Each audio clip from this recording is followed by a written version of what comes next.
शायरा को बुलाने के लिए मुझे बताया गया है और कहा गया है। मैं मुंबई से आने वाली एक मेहमान शायरा जो फिल्म इंडस्ट्री में मुख्तलिफ हवालों से अपने काम से पहचानी जाती हैं।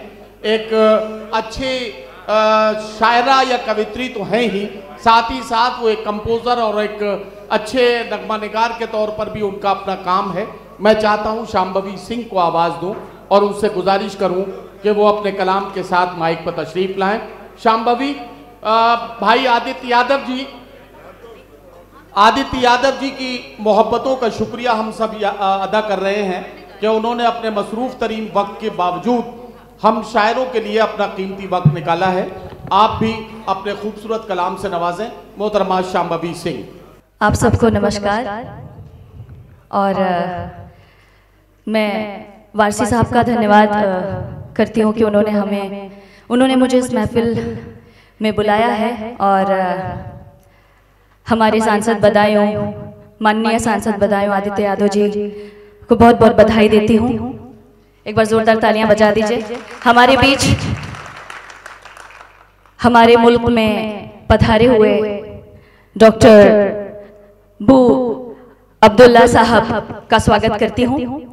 और अभी नदीम फर्रुख साहब कह रहे थे कि एक हम किसी शायरा को बुला रहे हैं, मैं किसी शायरा को बुलाता हूँ, वो शायरा के जज्बातों और उनके एहसासातों की तर्जुबानी करें।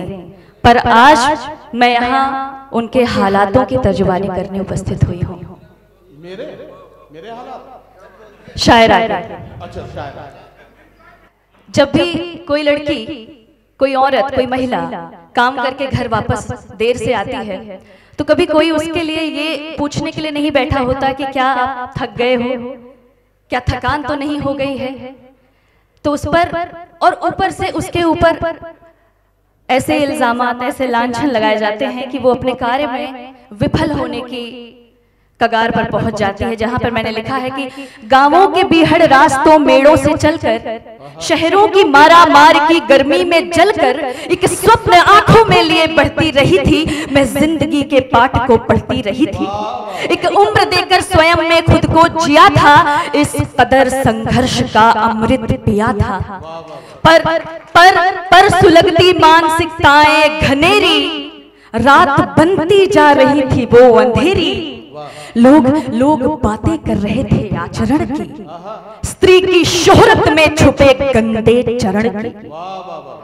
कह रहे थे लोग कोई सुंदरा है, कर रही है राज कोई माजरा है, कर रही है राज कोई माजरा है। यूं प्रसिद्धि का कोई अनुबंध होगा, निश्चय ही मालिक से कोई संबंध होगा, निश्चय ही मालिक से कोई संबंध होगा। और ये रचना खत्म हो गई आपकी? जी। अगली बात आपको बताना चाहता हूँ, आपकी एक बड़ी मशहूर और शाहकार नज्म है जिसका उन्वान है बंदी और साइकिल। जो आपकी नज्म है, समाजवादी पार्टी के नए नए सांसद आपके सामने बैठे हैं, साइकिल चलाने का इससे अच्छा मौका कौन सा हो सकता है?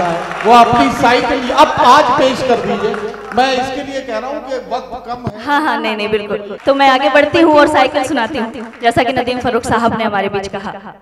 जब निगाहों से बात होती थी, उन दिनों छत पर रात होती थी। वो जो चौराहे से एक सड़क आती थी, नब्ज दिल की मेरे यूं धड़क जाती थी। जिस तस्वुर में बेचैन सा दिन खिले, उनके आते ही सुबह बदल जाती थी। साइकिल पर जो दिखता था हमदम मेरा, जान मेरी कसम से निकल जाती थी।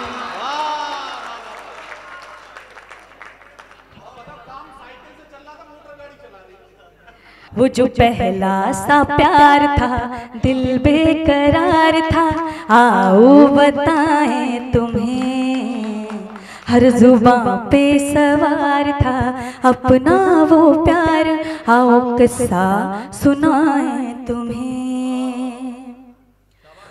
उन दिनों ऐसा था जमाना, मैं उस वक्त की बात कर रही हूँ जब फोन नहीं हुआ करते थे और खतों के जरिए बात होती थी कि उन दिनों ऐसा था जमाना जब वो था सिर्फ मेरे लिए, उसका दिल में था न जाना, बिन मिले बिन यूं बातें की, जब खतों पर दिले हाल लिखते थे हम, जब खतों पर दिले हाल लिखते थे हम, वो कलम खुद ब खुद ही फिसल जाते थे।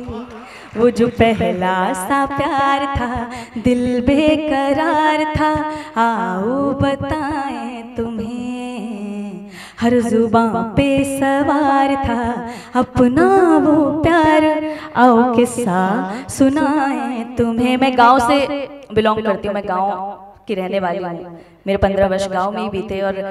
और जब हम साइकिल पर स्कूल जाया करते हैं और पहली नज़र का पहला प्यार होता है, तो मैंने उस पर ये गीत लिखा है और आगे कहती हूँ कि गांव की सुंदर वादियों में महकी महकी सी ऋतुएं खिले, घर के फूलों की क्यारियों में महकी महकी सी ऋतुएं सजे, जब नजर को उठा कर मुझे देख ले, जब नजर को उठा कर मुझे देख ले, चांदनी भी शर्म से पिघल जाते थे।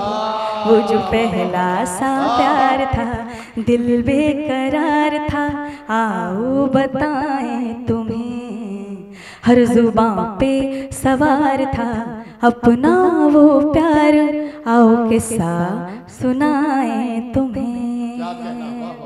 अभी मैंने एक महिला के दिली जज्बात कहे थे और क्योंकि गांव से जुड़ी हूं तो किसानों के बारे में कुछ कहना चाहती हूँ। 4 पंक्तियां कि लहू सजोकर प्राण दान के पौधे सींच रहा है, वो किसान है जो जीवन की रेखा खींच रहा है। लहू सजोकर प्राण दान के पौधे सींच रहा है, वो किसान है जो जीवन की रेखा खींच रहा है। आज अन्न में रोजगार की भीख दिखाई देती है, आज अन्न में रोजगार की भीख दिखाई देती है, रक्तदान में रक्तपात की चीख सुनाई देती है। फटे पुराने कपड़ों में जो सबको देख रहा है, वो किसान है जो जीवन की रेखा खींच रहा है, वो किसान है जो जीवन की रेखा खींच रहा है। इसी पर 2 लाइन मैं सुनाती हूँ कि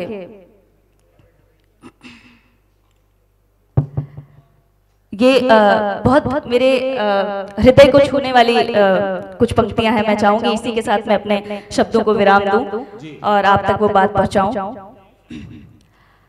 आसमां में सितारे बिछे रहते थे, जब दरख्तों पे जुगनू सजे रहते थे, लालटेनों के शीशों को चमका के फिर कोठरी के मुहाने पे धरते थे हम, बापू की बाहबाही मिले इसलिए रात भर कम चरागों में पढ़ते थे।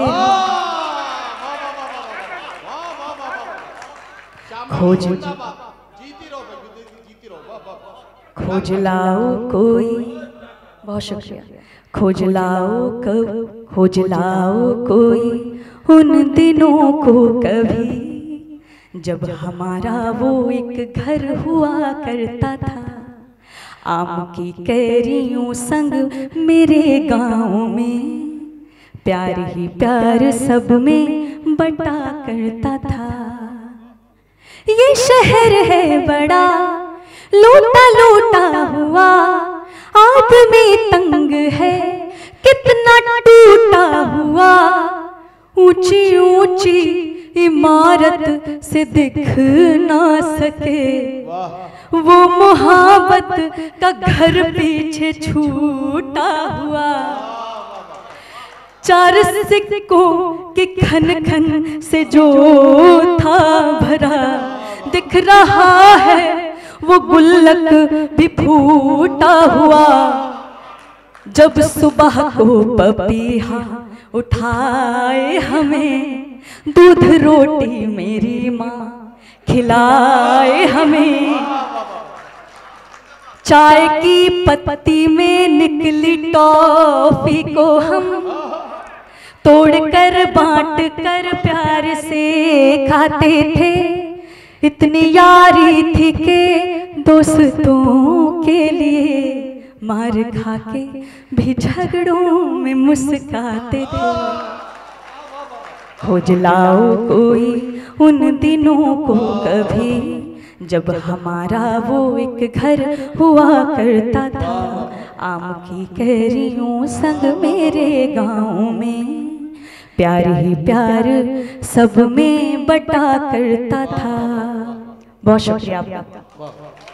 बहुत शुक्रिया।